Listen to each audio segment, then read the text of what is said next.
What's up, everybody? E-Rock the Red here, bringing you Gaming News Weekly, episode 14. I know you're eager to get back to Cyberpunk 2077, so let's make this quick. Let's get into the new releases from last week.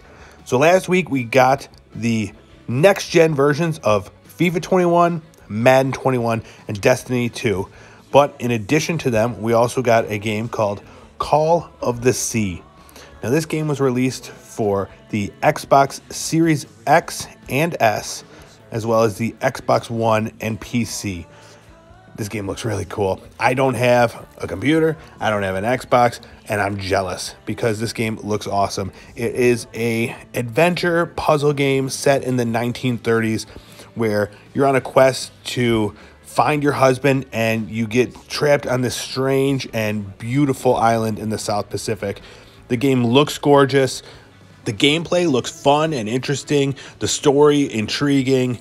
Everything about this looks great. So if you've got an Xbox, if you've got Game Pass, and any of this sounds interesting to you, take a look at Call of the Sea.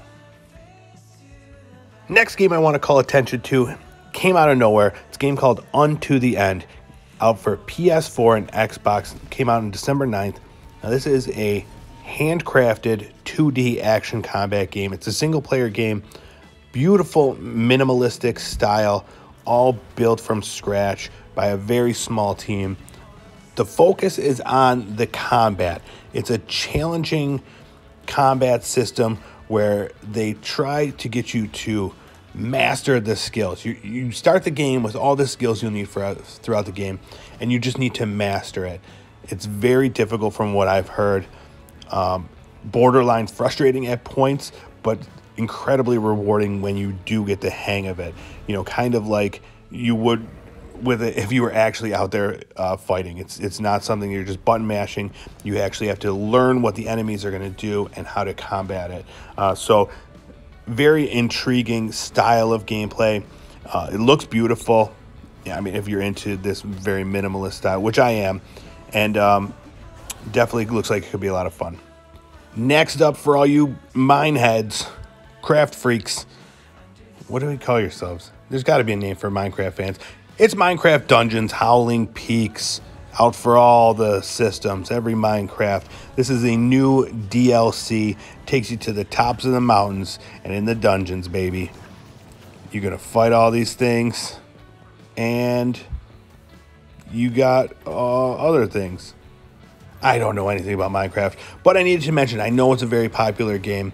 This also includes a new season pass. It's coming with this. And, I mean, look at how high you get on these mountains. Really high up.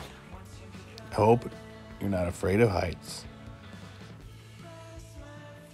And the star of our show, the reason we're all here today, Cyberpunk 2077 for PC, PS4, Xbox One, and Stadia. It's finally here, guys. We can finally play Cyberpunk 2077. Hopefully. At the time of this recording, I know Steam and GOG were both having issues due to the tremendous amount of people trying to download this game at once, where it was hanging up towards the end of the download. So hopefully that has been fixed.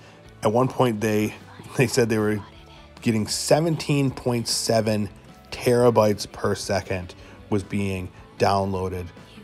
Crazy amount of people downloading this game. All right, well, this is our top news story of the week, so let's continue this discussion with news of the week. So yes, we can rejoice, and I'm sure so many of you have probably already put a ton of time into this game as of the time you're listening to this. And thank you for listening to this. Thank you for pulling yourself away from this amazing game to check out this news. As of this recording, the game is sitting at 91 on Metacritic, which is an amazing score. So it surprised me to find out that CD Projekt Red's stocks were down 12.4% since Friday due to the review scores that they were getting, which blows my mind. I mean, I get it. They were expecting something. They were expecting a masterpiece, and they got a very good game. So I get it, but I'm sure we'll see those numbers bounce back up once they see the sales numbers of the game. Like I said earlier, 17.7 terabytes per second was being downloaded. There's a lot of people downloading this game. So hopefully that's the case, because it's crazy to think that 91 on Metacritic is something that would make stocks drop. Anyways, getting past that, the reason for the blemishes in the reviews is due to the incredible amount of bugs in the game. Now, CD Projekt Red has stated that they are fixing the bugs. They have already put out a few updates, actually, 2 large updates so far. There was a day 0 and a day 1 update, both of them very large file sizes. So those, should help with some of the bugs, but they already stated that those were not, those are more stability issues and not intended to fix any of the bugs. The bugs that have been reported in the game are more just visual glitches.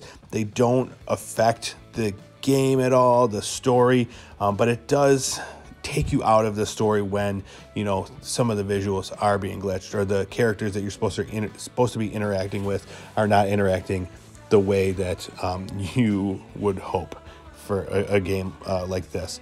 But other than that, I'm hearing amazing things about the game. It's a huge world, can take over 150 hours to complete everything. If you're just interested in doing the main campaign, plan on 25 to 30 hours just for the main campaign. But that's not dependent on any of the choices or different paths that you can take. And on top of that, there's multiple different endings that you can check out. So there's a lot of game here. I'm very eager to get into it. I'm still trying to convince myself to buy the game. I'm having a hard time buying the PlayStation 4, the last gen version of it. I really just want to jump right in with the next gen version. So I'm sure once I see everybody playing it, I'm going to be jealous and just go out and buy it. But, who knows? Maybe I'll just watch some Let's Plays. I don't know. But it looks like an amazing game, and I'm very eager to get in this world. I hope you're enjoying it. Believe it or not, there is other news besides Cyberpunk 2077.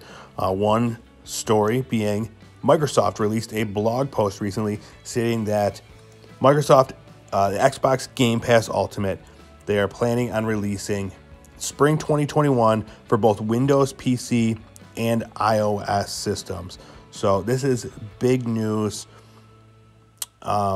They said it'll most likely come out as a beta, and they're going to have some workarounds, mostly just for the iOS side of it. Windows PC side, it will have a specific app, but iOS, since they can't have an app that sells other games, they're going to have a workaround that works through the browser. They've tried to put the xCloud app on the iOS store, and that has been nixed. So it'll be interesting to see how they do it, but they're definitely standing firm, saying spring 2021, it will be there. So that's great news for anybody that doesn't have an Xbox that is interested in these games and wants to do some cloud gaming. So keep an eye out for that for spring 2021. The next little announcement is for a select number of people, and those are the people that are fans of both Scott Pilgrim vs. the World, the movie, and Scott Pilgrim vs. the World, the game, because the game is being re-released finally on January 14th, 2021 on PC, PS4, Xbox One, Nintendo Switch, and Stadia. So this game was released in 2010. Very popular 2D side-scrolling beat-em-up based on the popular movie. Great soundtrack, real cool old-school animations. And then in 2014, it just disappeared. It was taken off of all the game stores. No reason why. And now, just out of the blue, it was announced that it is back. Now, this game is the full base game plus the 2 DLC packs. So I'm interested in playing this. I'll probably grab it for the Nintendo Switch because it's just a fun game to just sit there and just, collect all the items and just see all the things in this world. So if you're a fan of either the game or the movie, check it out. Another game announcement that was just made, and it's another niche one. Persona 5 Strikers was announced for PS4, Switch, and PC, set to come out February 23rd, 2021. Pre-orders available December 10th with a lot of cool bonus items if you're interested in pre-ordering. This is the continuation of the story of the Phantom Thieves after Persona 5. It's different from Persona 5 in that it's more of an action fighting game as opposed to a turn-based role-playing game. All the same characters you love from from Persona 5, all the craziness that comes from these Persona games. So if you're a fan of this series, be excited. I've heard great things about this game and the fact that it's finally coming west. It's got a lot of people really excited. And last up, the Game Awards are finally here again. December 10th.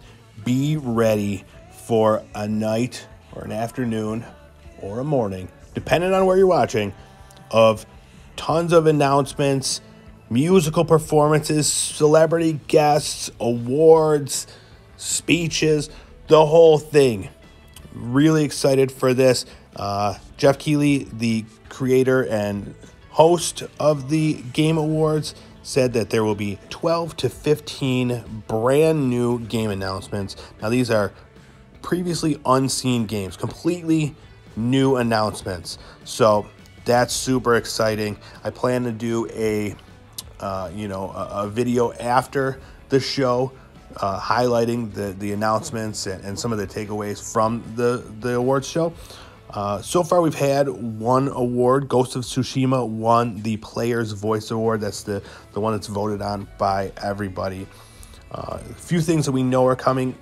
New Dragon Age game footage or something for the new Dragon Age game, as well as the creator of Dead Space has a new game he's planning on showing off. So super exciting night. I look forward to this every year. Tons of great announcements, and it's just a really fun experience. Last year, the musical performance blew me away, so I'm excited.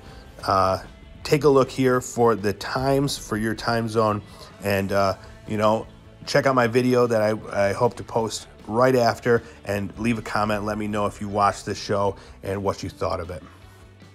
All right, that's it for this episode of Gaming News Weekly. Go back, play Cyberpunk 2077.